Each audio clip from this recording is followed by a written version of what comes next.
오늘 우리에게 주시는 하나님의 말씀 이사야 64장 6절에서 8절까지입니다.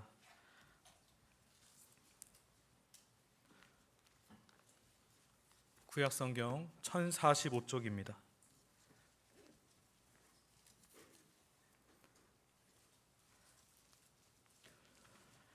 무릇 우리는 다 부정한 자 같아서 우리의 의는 다 더러운 옷 같으며 우리는 다 잎사귀같이 시들므로 우리의 죄악이 바람같이 우리를 몰아가나이다.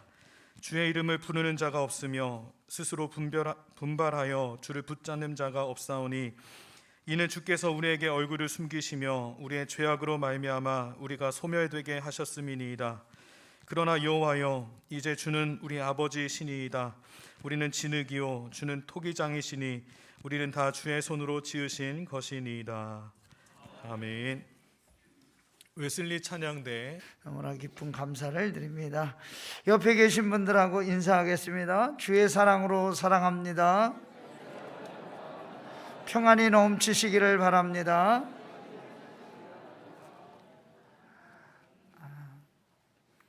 질그릇 만드는 과정을 보면 질그릇을 만드는 토기장이는 흙을 퍼다가 채로 고르고 큰 덩어리는 방망이로 부드럽게 깨뜨리는 작업을 먼저 시작합니다. 그 다음에 물을 잘 개가지고 벽돌처럼 만든 다음에 또 그것을 방망이로 때리는데 큰 덩어리는 큰 것으로 두드려 깨뜨리고 작은 덩어리는 손으로 이겨 부서뜨립니다.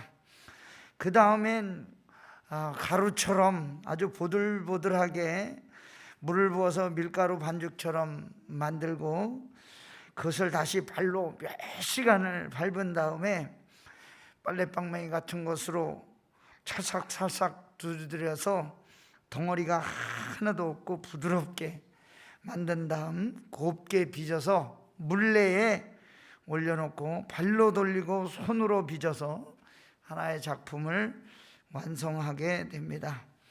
그런데 그게 끝이 아니고 다 만들어진 그릇 위에 꽃무늬를 넣는다든지 장식을 붙이고 약을 바른 다음에 커다란 뜨거운 가마에 넣어서 며칠을 구운 다음에 비로소 예쁜 그릇으로 만들어내는 것을 볼 수가 있습니다. 오늘 우리가 읽은 이사야 64장 8절에 보니까 그러나 여호와여, 이제 주는 우리 아버지시니이다. 우리는 진흙이요 주는 토기장이시니 우리는 다 주의 손으로 지으신 것이니이다. 그렇게 고백하고 있습니다.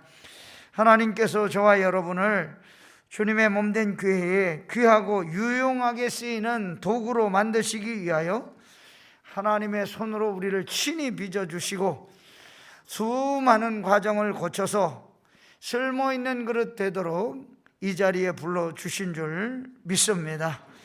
저와 여러분이 우리 인생의 주인이신 하나님의 손에 의해서 많이 깨뜨려지고 또 부서뜨리고 이런 과정들이 있어야 비로소 좋은 그릇으로 만들어진다는 사실을 믿고 항상 주님 앞에 나와 충성을 다하는 저와 여러분 되기를 원합니다. 이 부서지고 깨지는 원리를 모르면 우리는 하나님의 뜻을 이해하지 못하고 불평하고 낙심하고 원망하기가 쉽습니다. 우리가 예수 믿고 죄사함 받아 거듭난 삶을 살았다고 해서 그게 다 끝이 아니고 도자기를 만들기 위해서는 다시 한번 또 연단하고 큰 가마에 들어가게 돼야 되는 것처럼 합당한 그릇 되기 위해서 연단과 깨지는 작업이 시작이 되어야 하는 것과 같습니다. 오늘 말씀은 이스라엘 백성들이 강대국의 위협 속에서 바람 앞에 등불 같은 위태로운 처지에 있을 때 이사야 선지자가 백성들에게 외친 예언의 말씀입니다. 6절 말씀, 무릇 우리는 다 부정한 자 같아서 우리의 의는 다 더러운 옷 같으며 우리는 다 잎사귀같이 시들므로 우리의 죄악이 바람같이 우리를 몰아가나이다. 하나님의 택한 백성들이었는데 하나님 잊어버리고 우상을 숭배하고 그리고 더러운 것을 탐하여 이렇게 살아갔었기 때문에 하나님은 이 백성들에게 더러운 옷같이 죄악으로 물들고 마른 나무 잎사귀같이 시들어서 이리저리 흩날리는 이 백성들을 심판하시고 징계하시기로 작정하셨다는 것입니다. 이렇게 이스라엘 백성들이 하나님의 심판과 징계를 받게 된 이유는 무엇일까요? 하나님을 붙들지 않았기 때문입니다. 이사야 시대뿐만 아니라 오늘 저와 여러분들에게도 하나님을 의지하고 하나님을 붙잡지 않고 살아간다면 우리는 어떻게 될까요? 하나님을 붙잡는 사람들 하나님 기뻐하시고 함께 해주시는 은혜를 허락하여 주시는데 우리는 하나님의 손에 어떻게 붙들려 신앙생활하며 살아가야 될까요? 첫째로 우리는 하나님의 말씀을 단단히 붙잡아야 하는 것입니다. 하나님은 영이시기 때문에 하나님께 예배하는 사람은 신령과 진정으로 예배할지니라고 하였습니다. 그런데 영이신 하나님을 붙잡는 방법이 쉽지 않습니다. 어떻게 붙잡아야 할까요? 말씀으로 붙잡아야 되는 줄로 믿습니다. 거룩하신 하나님, 죄인인 우리가 접촉할 수 있는 방법이 없습니다. 그러나 우리가 늘 가까이 말씀을 가까이 하고 말씀을 읽고 묵상할 때 하나님은 우리를 붙들어 주시고 함께하여 주는 것입니다. 말씀은 여호와 하나님을 붙잡는 손잡이이고 하나님을 만날 수 있는 유일한 방법입니다. 그래서 우리는 항상 말씀 가까이 하기를 힘쓰며 사는 성도 여러분과 제가 되기를 간절히 소망합니다. 창세기 32장 24절에 보면 큰 어려움을 만난 야곱이 하나님의 사람을 붙들고 밤이 맞도록 기도하고 씨름하는 장면이 나옵니다. 형 에서를 만나러 가는데 형이 그동안 야곱이 한 행위에 대해서 화가 나서 사병을 거느리고 이제 저 밖에서 기다리고 있습니다. 죽을지 살지 야곱이 알 수가 없습니다. 그래서 야곱이 자기 가족들, 자기 모든 재산들 강 건너편으로 보내고 자기는 홀로 뒤에 남아 밤새도록 하나님께 기도하였습니다. 성경에 보니까 어떤 사람이 와서 밤새도록 야곱과 씨름을 했다고 하였습니다. 밤새도록 씨름하는데 야곱이 끈질기게 이 사람을 붙들고 기도하니까 이 사람이 야곱을 이길 수 없다는 것을 알고 야곱의 엉덩이뼈, 고관절을 쳐서 엉덩이뼈를 어긋나게 하였습니다. 그리고는 야곱에게 질문합니다. 그가 이르되 날이 세려하니 나로 가게 하라. 야곱이 이르되 당신이 내게 축복하지 아니하면 가게 하지 아니하겠나이다. 야곱은 하나님의 사람으로부터 축복의 선언을 받지 않으면 당신을 놓을 수 없다고 끈질기게 달라붙었습니다. 그때 그 사람이 야곱에게 다시 한번 물어봅니다. 내 이름이 무엇이냐? 야곱이 대답합니다. 야곱입니다. 그랬더니 이 사람이 야곱에게 그 이름을 바꿔주면서 이렇게 선언해 줍니다. 그가 이르되 내 이름을 다시는 야곱이라 부를 것이 아니요 이스라엘이라 부를 것이니 이는 내가 하나님과 및 사람들과 겨루어 이겼음이니라. 우리는 어떻게 하나님을 붙잡아야 합니까? 믿음으로 하나님을 붙잡아야 되는 줄로 믿습니다. 믿음으로 하나님을 바라보는 것이 하나님을 붙잡는 방법 중에 하나입니다.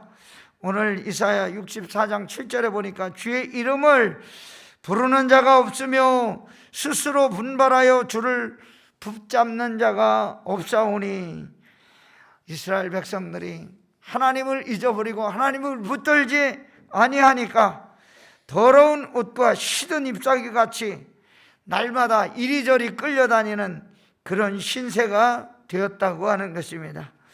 오늘 이 시대를 살아가는 저희들 코로나로 인하여 2년 반 이상 이렇게 괴롭게 신앙생활에 어려움을 겪었는데 새롭게 되기 위해서 저와 여러분에게 필요한 것이 무엇일까요? 일어나서 하나님을 붙잡는 길이 저와 여러분들이 새롭게 되는 방법인 줄로 믿습니다. 이사야 40장 31절 오직 여호와를 앙망하는 자는 새 힘을 얻으리니 독수리가 날개치며 올라감 같을 것이요 다른 박질하여도 곤배하지 아니하겠고 걸어가도 피곤하지 아니하리로다고 하였습니다. 광야 같은 인생길 걸어가는 동안 붙잡아야 될 것이 누구입니까? 오직 하나님 한 분밖에 없는 줄로 믿습니다. 믿음으로 하나님을 붙잡고 바라보는 자에게 새 힘을 주시고 독수리가 창공을 향하여 박차고 올라가는 것과 같은 그런 능력을 저와 여러분들에게 허락하여 주실 줄 믿습니다. 오늘 하루, 이번 한 주간 주님만 바라보고 의지하고 붙잡고 믿음으로 살아가는 성도 여러분과 우리 모두 되기를 주의 이름으로 축원합니다. 두 번째, 우리는 인생의 주인이신 하나님의 목적대로 쓰임을 받아야 한다는 것입니다. 8절 말씀, 그러나 여호와여 이제 주는 우리 아버지시니이다. 우리는 지늘기요 주는 토기장이시니 우리는 다 주의 손으로 지으신 것이니이다 라고 하였습니다.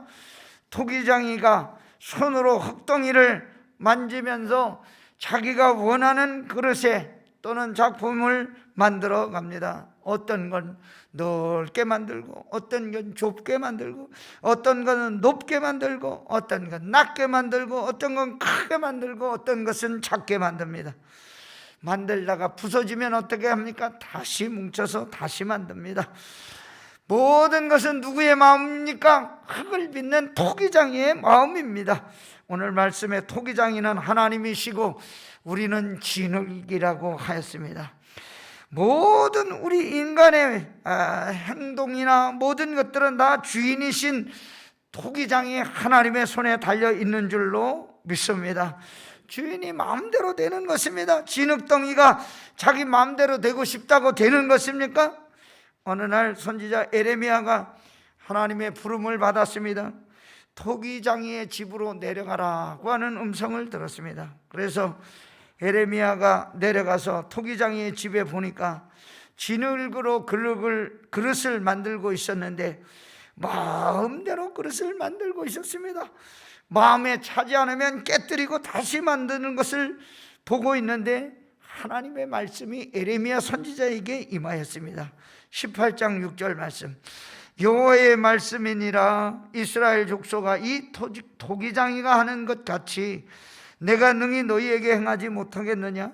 이스라엘 족속아 진흙이 토기장의 손에 있음같이 너희가 내 손에 있느니라. 토기장이의 비유가 우리에게 가르쳐주는 영적인 교훈은 무엇입니까? 우리 인생을 하나님이 다루고 있다고 하는 사실을 교훈해 주는 것입니다. 우리가 원하는 작품을 만들어내는 토기장이의 손에 있으면 진흙과 같이 보잘것없는 존재이지만 하나님이 쓰기에 합당한 그릇으로 만들어지게 되는 줄로 믿습니다. 좋은 그릇이 되고 안 되고 하는 그 판단의 주체는 누굽니까? 만드는 주인 토기장이의 마음입니다. 토기장이의 마음에 따라 그릇이 결정되는데 그게 무슨 뜻입니까? 인생의 모든 걸음걸음이 하나님의 목적에 따라 좋은 결과를 낳게 되기도 하고 그리고 나쁜 결과로도 만들어질 수 있다는 뜻입니다. 사도 바울이 로마서 9장 21절에서 이렇게 말했습니다. 토기장이가 진흙 한 덩이로 하나는 귀 있을 그릇을 하나는 천이 있을 그릇을 만들 권한이 없느냐? 우리 인생은 누구의 손에 달려 있습니까? 하나님의 손에 달려 있습니다. 하나님이 우리를 좋게 만드시고자 하시면 우리를 좋게 만드시고 우리를 거칠게 만드시고자 하시면 우리를 거칠게도 만드실 수 있다는 사실을 우리는 알아야 한다는 것입니다. 날마다 하나님께 우리를 맡기고 하나님이 우리를 만들어 가시는 목적대로 믿음으로 살아가는 저와 여러분 되시기를 주의 이름으로 부탁합니다. 세 번째, 하나님은 토기장이고 우리는 물레 위의 진흙 덩어리입니다. 이사야는 격동하는 시대를 살았던 예언자입니다. 강성하던 제국 아시리아가 급속하게 몰락하고 여기 대항하는 신은 바벨론 제국이 힘을 뻗치고 있던 그런 시대였습니다.